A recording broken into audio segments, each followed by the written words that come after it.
starting chiropractic in my clinic and working together, what have you noticed about your care that's been helping you get an understanding about your spine and its comfort? It's such a different approach about balance. Not just in my past experience, it was being adjusted in one spot, going home feeling out in other spots and having no balance there. Mm-hmm. But coming to you, working from really the bottom up, and feeling like the whole thing is being brought into balance, it was amazing. Yeah. I've never experienced it. Yeah, you know, it's interesting because in both yoga and in chiropractic, we talk about the foundation. And if you don't feel steady in the foundation, then a lot of the adjustments, or even just life's changes, have a little bit heavier effect on you. Mm-hmm. So one of the other things that I think you mentioned is that you were understanding a little bit more about the relationship between your back and your neck. Do you want to talk a little bit about that?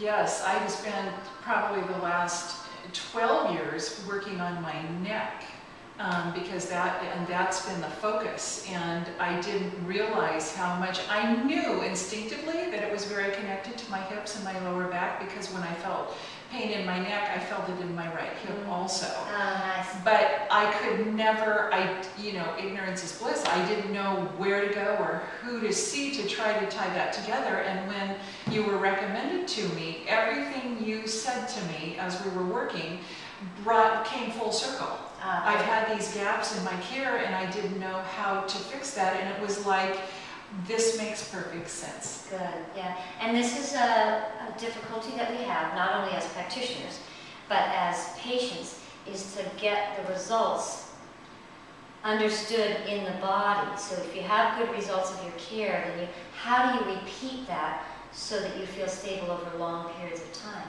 Exactly. And I have not been stable. Yeah. And so one of the things that we do, and we're going to try to do together, is once you feel your care is right, then I want you to know how to keep it there. And that's where the therapeutic yoga, or what I call yoga solutions, comes in. Where now, like today's session, where you learned a few stretches that are familiar to you and they're not so foreign, you're a yoga student, but they're done in such a way that you understand the relationship of strength and flexibility. And this is going to give you a sense of confidence where, oh, your neck is hurting, you don't have to necessarily run to the chiropractor, but you can possibly stop and do some stretches. Exactly. And the confidence, like you say, I've been doing yoga, love it, it will always be a part of my life, but not always doing it totally correctly. So sometimes I would hurt myself, I would step back instead of going forward. And the one-on-one really helps me understand exactly how I should be doing it. And your body's different than my body. And another body, right? Mm-hmm. So even though we were talking about the alignment principles that we use when we do yoga are very similar to what I use when I'm adjusting in chiropractic. So what we use are what I call universal principles. You need to feel those in your body so that you know how to keep the support, even while you're playing the piano. And as a piano teacher, you're over the piano and over your students and kind of disrupting your posture a little bit. Absolutely. And to one side more than the other kind of a thing. Exactly. Yes. And my goal, I have been very limited even in my own playing. And my hope is that through getting the balance through the total chiropractic and the healthy yoga, that I will be free to play whenever I want. I know. Yeah. And it's interesting, you know, piano playing, computer doing, driving. Yeah. Now, every person walking should be doing this. Exactly. Really, honestly. Exactly. And then one other thing I thought would be interesting to just talk a little bit about is that when you get adjustments and then you go home and you're not feeling 100%, one of the things that we learn is that the body is in more of a fluid state. And over time, we actually can educate our tissues, and then the adjustments hold for longer. So coming fairly new into my clinic, what I'm going to suggest is that over, say, a 2 to 3 month period of time, you're going to go, oh, well, my neck was just adjusted, it feels a little unstable, but let me do my stretches. and let me make more stability by strengthening my muscles.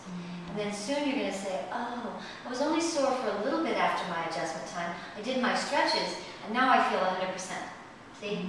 So I want you to start feeling how the service of your adjustments is helping your body learn what normal and natural is. See, and I have been very reactionary.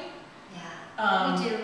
Yeah, and it takes the control and the freedom of my body away from me and places it in the hand of the chiropractor I'm chasing to once a week to try to get, and that is a terrible feeling. And so this will be wonderful to have it back in my hands. Exactly. So you're really describing more empowerment. Mm-hmm. Now you know something that you can do for yourself. I mean, if you're going to take a 1-month trip and you can't take a chiropractor with you, exactly.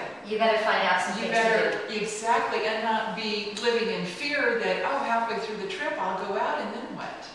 Well, thank you actually in saying that as well, because one of the things that I encounter with both my clientele in the healing practice and also in the yoga practice is that fear often creates the problems to begin with. So we tense. Oh, right? Totally. Yeah. Mm-hmm. So then this empowerment that you're starting to feel is part of what you're going to take with you. And so if you do fear, you know you've got to run up and down stairs moving a piano. That would be fearful. But you might know by your own practice a better way to work with your posture if you have to go up and down stairs with the load in your hands. You know, It's knowledge is power. Exactly. That's great.